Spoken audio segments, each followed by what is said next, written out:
di mungkin di bawah 1 jam ya. Kalau ada materinya disambung besok dengan jadi berpuasa ini harus dibikin agak santai, pelan-pelan, santai, mudah-mudahan bisa dicerna dengan baik dengan mengucapkan Bismillahirrahmanirrahim. Kajian Ramadan di lingkungan Kanwil Kementerian Agama Provinsi Kepulauan Riau tahun 1486 secara resmi kami buka. Yang wajib itu puasa Ramadan yang pertama, sesuai dengan firman Allah Subhanahu wa taala surat Al-Baqarah ayat 183 yang sering dibaca kalau puasa, apalagi ceramah malam kedua itu membuat ayat ini biasanya dibaca. Ya ayyuhalladzina amanu kutiba 'alaikumusiyam kama kutiba 'alal ladzina min qablikum la'allakum tattaqun. Wahai orang-orang yang beriman, kutiba diwajibkan atas kalian berpuasa sebagaimana diwajibkan atas umat-umat sebelum kalian, la'allakum tattaqun, agar kalian bertakwa. Di sini khitab dari ayat ini adalah orang-orang yang beriman. Jadi memang puasa itu ibadah atau amalan bagi orang-orang yang beriman. Karena puasa tidak ada yang tahu beda antara orang puasa tak puasa ini secara fisik itu tidak ada, nggak ada. Coba bapak ibu lihat di pasar ada orang yang nggak puasa, ya, pagi-pagi tidak berpuasa. Kalau balik ke rumah dia sama saja seperti orang yang puasa. Jadi puasa ini memang ibadah yang khusus yang tidak diketahui selain dirinya. Mau puasa tidak puasa sama saja. Dulu waktu kecil ada orang tua bilang kalau puasa ciri-cirinya pegang telinganya, kalau hangat puasa. Kan? Jadi antara sebetulnya itu tidak akurat juga. Karena kalau sekedar seperti itu biasanya tidak akurat. Ya sama juga dengan madu, Pak. Madu itu sampai sekarang belum ketemu bedanya madu asli atau palsu, itu nggak ketemu. Banyak teori lah pokoknya sudah kita coba kan, ternyata memang nggak ketemu. Tapi kata Pak Musin bedanya gampang, kalau rumah marah ini madu asli. Ya, tapi sekarang teori madu asli itu kan sama juga dengan teori puasa. Itu memang puasa itu ibadah yang rahasia. Hanya dirinya dengan Allah yang tahu. Ya, hanya dirinya dengan Allah. Makanya puasa ini ibadah khusus, Allah yang akan membalasnya langsung. Beda dengan ibadah-ibadah lain. Kalau sholat bisa kelihatan, ya. Kalau sedekah bisa kelihatan, kalau zakat bisa kelihatan. Tapi kalau puasa khusus. Nah, yang pertama yang harus kita pahami, apa tujuan berpuasa. Di dalam tafsir Jalalain disebutkan, ya, maksud tujuan berpuasa itu la'allakum tattaqun, supaya kita takut. Takut kepada siapa dan takut untuk apa? Takut al-ma'asi, ya. Supaya tujuan berpuasa itu kita takut untuk berbuat maksiat. Fa innahu yuksiru syahwat allati hiya mabdahu. Ya. Karena puasa itu dia akan memecah syahwat, akan menghancurkan syahwat yang ada di dalam tubuh kita. Jadi kita ini punya syahwat, diklasifikasikan jadi 3 jenis. Satu syahwat itu syahwat yang paling bagus, ya, nafsu mutmainnah. 2 syahwat ini cenderung tidak bagus, baik itu nafsu amarah bisu dan lainnya, itu cenderung tidak baik. Nah, oleh karena itu wajar saja kalau manusia itu memiliki keinginan, yang keinginan itu biasanya cenderung melanggar syariat. Nah, untuk meninggalkan puasa, karena memang 2/3 dari isi syahwatnya itu adalah syahwat yang jahat. Bahkan kalau dalam versi Imam Al-Ghazali, sifat syaitoniah yang ada dalam diri manusia itu lebih mendominasi daripada sifat rohaniah atau sifat ketundukan kepada Allah Subhanahu wa taala. Makanya manusia itu mahal kotor, manusia tempatnya salah dan lupa. Nah, sebulan kita di tempat berpuasa ini tujuannya agar kita itu bisa mengatur syahwat kita, mengatur nafsu yang ada di dalam diri kita. Dengan cara apa? Dengan cara berpuasa. Loh, kenapa kok berpuasa? Karena hanya dengan berpuasa syahwat itu bisa ditundukkan. Makanya kalau ada orang udah puasa syahwatnya tidak ditundukkan, itu namanya syahwatnya over. Kalau udah puasa itu syahwat pasti tunduk. Nah, oleh karena itu puasa ini tujuan utamanya adalah meminimalisir keinginan syahwat supaya manusia tidak berbuat maksiat. Ini tujuan utamanya. Nah, meminimalisir syahwat artinya tidak mengekang keinginan syahwat agar dia itu tidak melakukan perbuatan maksiat. Nah, oleh karena itu di dalam kitab Ihya Ulumuddin dijelaskan Imam Al-Ghazali sebenarnya ya mengekang syahwat di sini itu tidak bil malaika fi kahfis syahwat. Kenapa berpuasa? Karena kita itu mengikuti malaikat agar kita itu mampu menahan syahwat. Malaikat itu kan sebetulnya tidak punya syahwat. Kenapa dia tidak punya syahwat? Karena dalam kitab Aqidatul Awam, ya akidah kita Ahlussunnah wal Jamaah disebutkan wal malakul ladzi bila amin wa la syurba walau namalahu. Malaikat itu tidak punya bapak, tidak punya ibu, ya. Kemudian dia tidak makan, tidak minum dan tidak tidur. Nah, malaikat karena tidak makan dan tidak minum, maka dia itu tidak memiliki syahwat, sehingga malaikat itu tahan saja. Kalau Allah perintahkan sujud terus dia. Nah, kalau manusia diperintahkan puasa saja kadang-kadang tidak berpuasa. Diperintahkan sholat kadang-kadang juga meninggalkan sholat karena didominasi oleh hawa nafsu. Maka tujuan puasa ini adalah mengekang hawa nafsu. Kenapa hawa nafsu ini sampai-sampai Allah turunkan suatu ibadah yang khusus, ya? Puasa ini untuk mengekang hawa nafsu.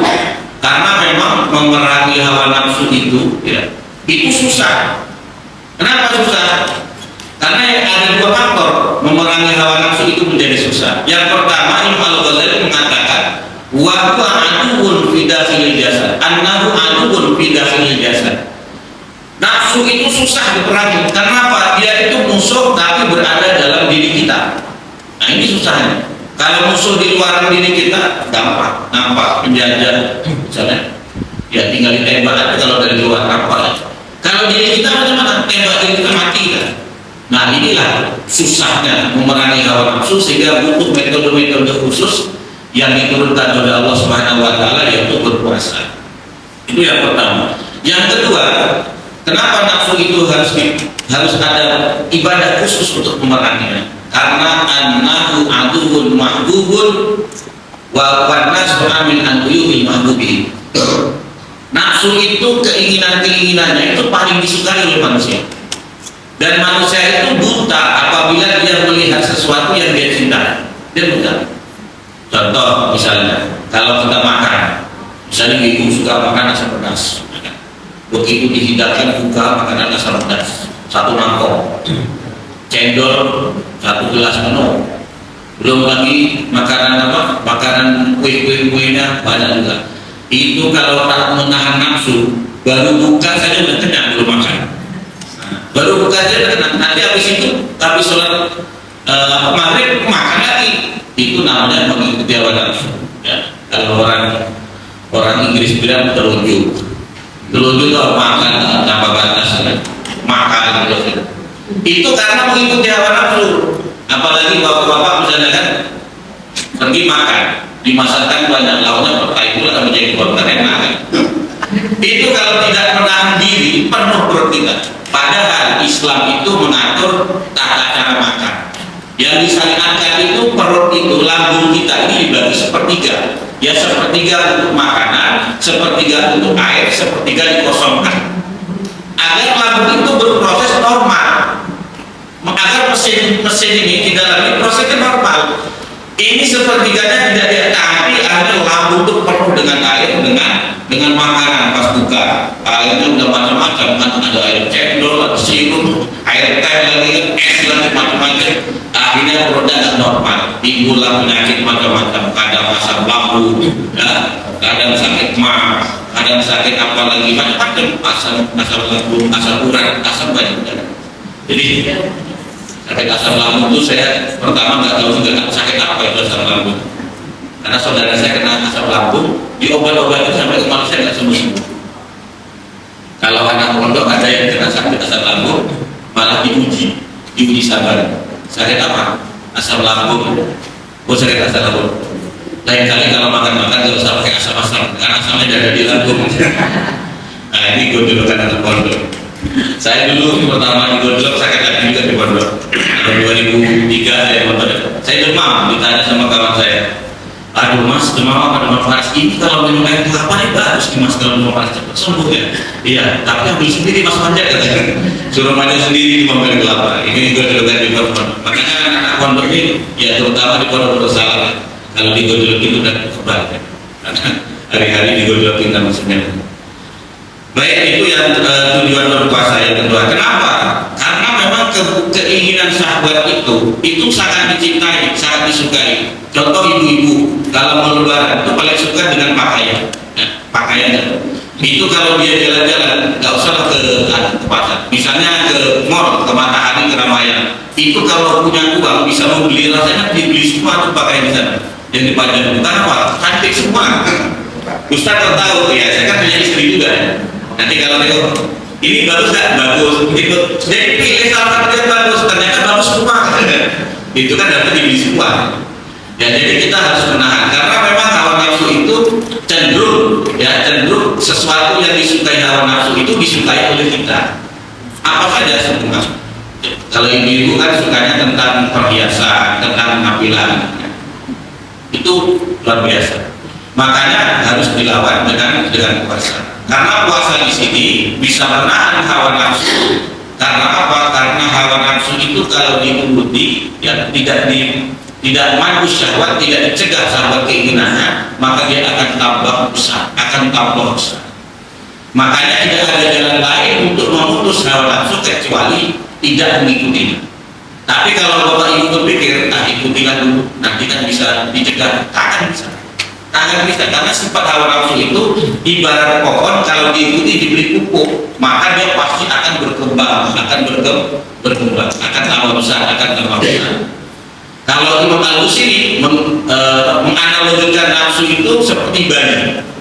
Beliau mengatakan dalam qasidah burdanya, wa nafsu katifli intuhmil musyabbahala bil radhi wa intubtibu yang pati. Nafsu itu bagaikan bayi yang lahir dari rahim ibunya, kemudian dia menyusu dengan ibunya. Ini menyusu kalau diikuti terus sampai besar dia akan menyusu. Nah, tapi caranya disapih, maka dia tidak menyusu lagi. Makanya anak-anak itu disapih agar dia tidak menyusu sampai besar. Nah, kenapa? Karena kalau dia tidak disapih, nafsu juga begitu. Pasti dia akan menuruti keinginannya terus, tak akan bisa berhenti. Ternyata bapak-bapak ada besar penyusu juga ya.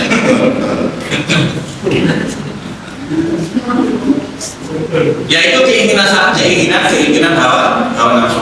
Makanya harus dipotong, makanya harus dicegah. Nah kalau sudah dicegah, insya Allah nafsu itu bisa tetap minimalis. Ini luar biasa. Sebenarnya Islam juga mengajarkan untuk mengatur makanan itu agar bisa mengontrol nafsu. Dalam Undang-Undang 12 juga disinggung sama Raja Haji tentang hawa nafsu itu. Kalau perutnya penuh, keluarlah fi'il tak senonoh. Ya, apa tidak perutnya penuh? Kalau udah perut dipenuhi isinya, pokoknya keinginan sahabatnya itu bakal menjadi tidak bisa tercegah. Nah, ini kadang-kadang bisa berpengaruh, Pak. Kenapa? Karena ketika orang melihat Ramadan itu, kadang-kadang dia mengaitkan dengan segala sesuatu tentang di dalamnya. Begitu mau masuk Ramadan, ada yang seperti ini. Aduh, Ramadan lagi. Biasanya sebagian bapak-bapak, kenapa? Nanti kalau nggak ada gaji ke-13, nah ini repot jadinya. Istri untuk gaji.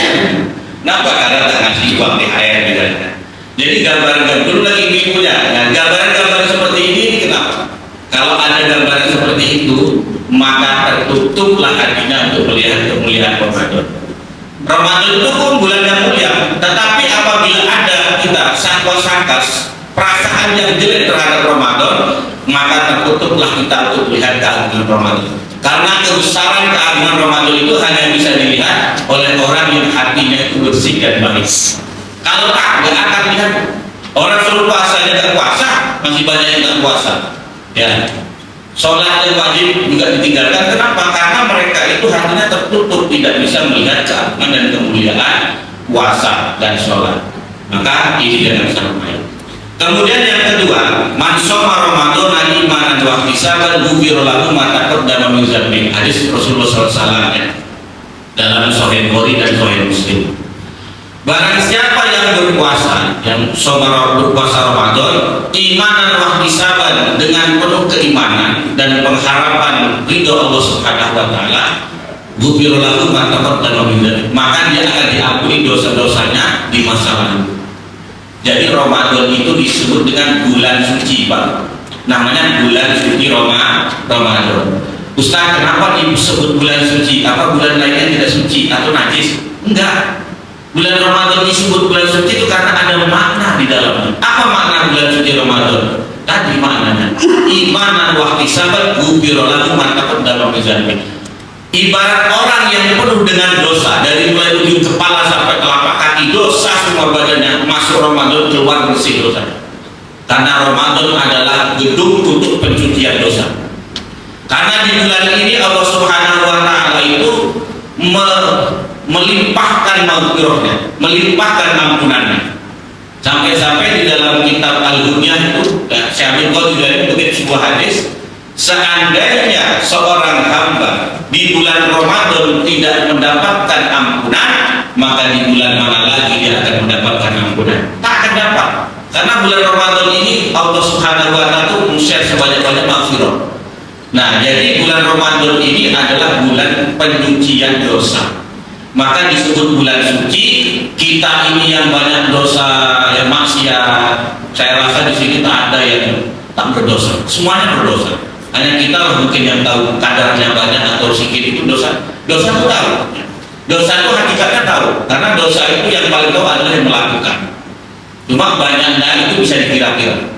Banyak bisa dikira-kira. Makanya kita tak tahu dosa kita banyak apa tidak. Karena yang maksud itu cuma Nabi dan Rasul. Jadi ketika kita berdosa, kemudian masuk Ramadan tahun lalu bersih kita. Kadang-kadang menjelang Ramadan lagi kita berbuat dosa lagi, masuk bulan Ramadan lagi kita dicuci lah, supaya kita itu suci dan bersih. Kalau kita sukses ya, menjalani puasa Ramadan, ya, siangnya itu berpuasa, malamnya menegakkan sholat sunnah, maka kita akan keluar menjadi orang yang suci layaknya baru lahir dari rahim seorang ibu. Tidak membawa dosa, tidak membawa noda, suci bersih. Barulah nanti kita hadapi Idul Fitri, hari yang fitri, hari kembali kita ingin mensucikan diri. Di hari Idul Fitri kita bermaaf-maafan. Kenapa? Karena tradisi bermaaf-maafan ini luar biasa. Ini untuk menyempurnakan kesucian kita. Karena puasa itu ternyata mensucikan manusia hanya dari kesalahan dan dosa antara dirinya dengan Allah atau antara dirinya dengan dirinya, tapi tidak menggugurkan kesalahan dan dosa antara dirinya dengan sesama.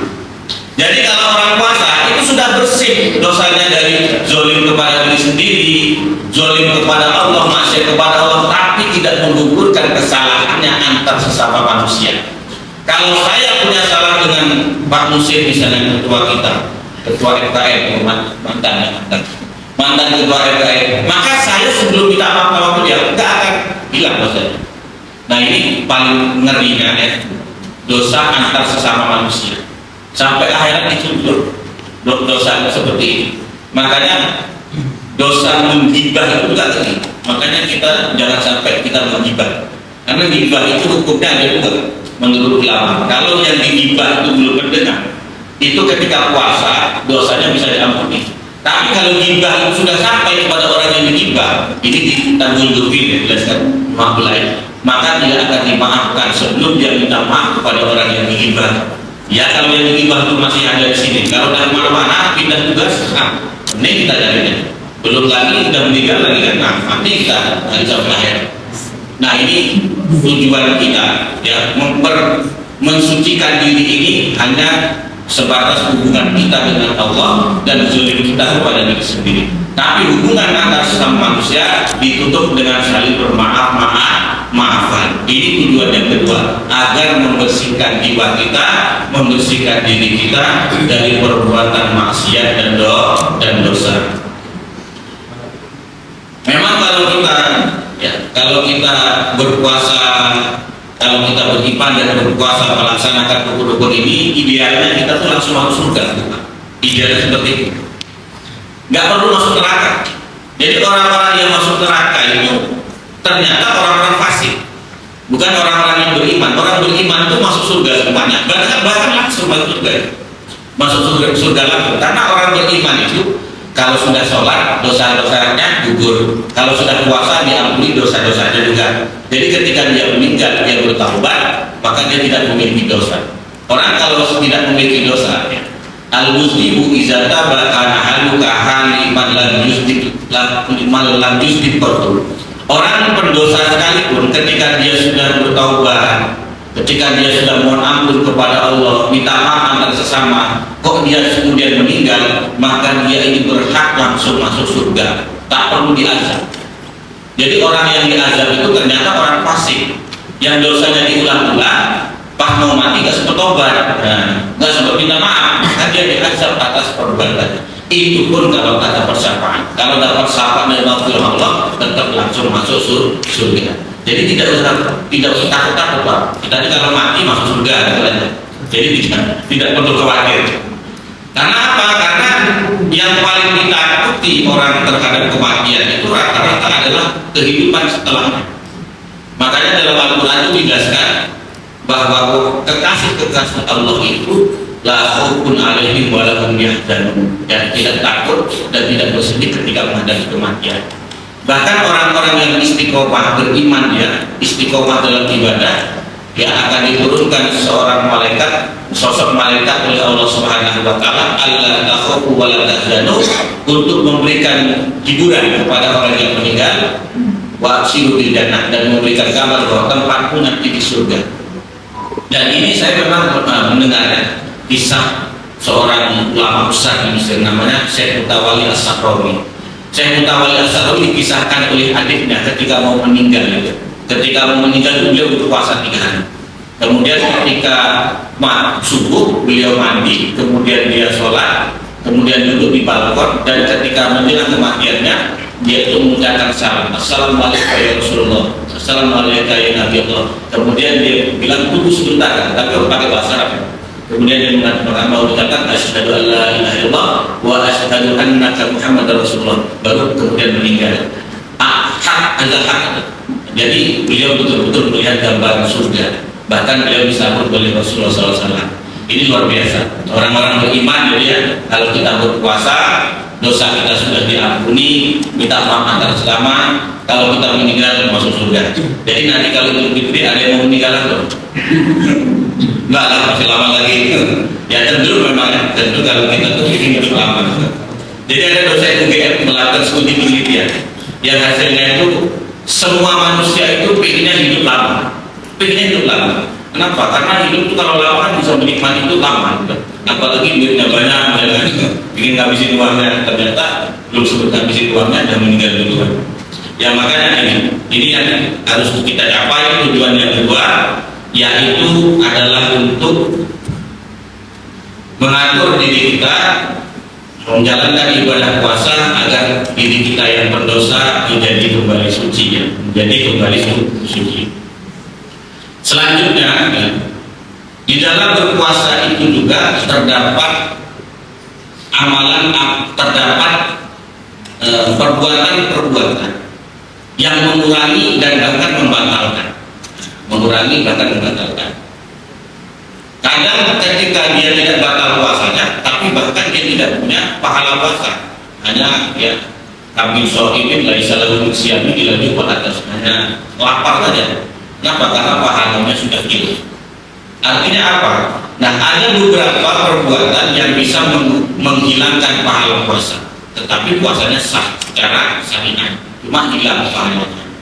Ya diantaranya seperti misalnya menggunting,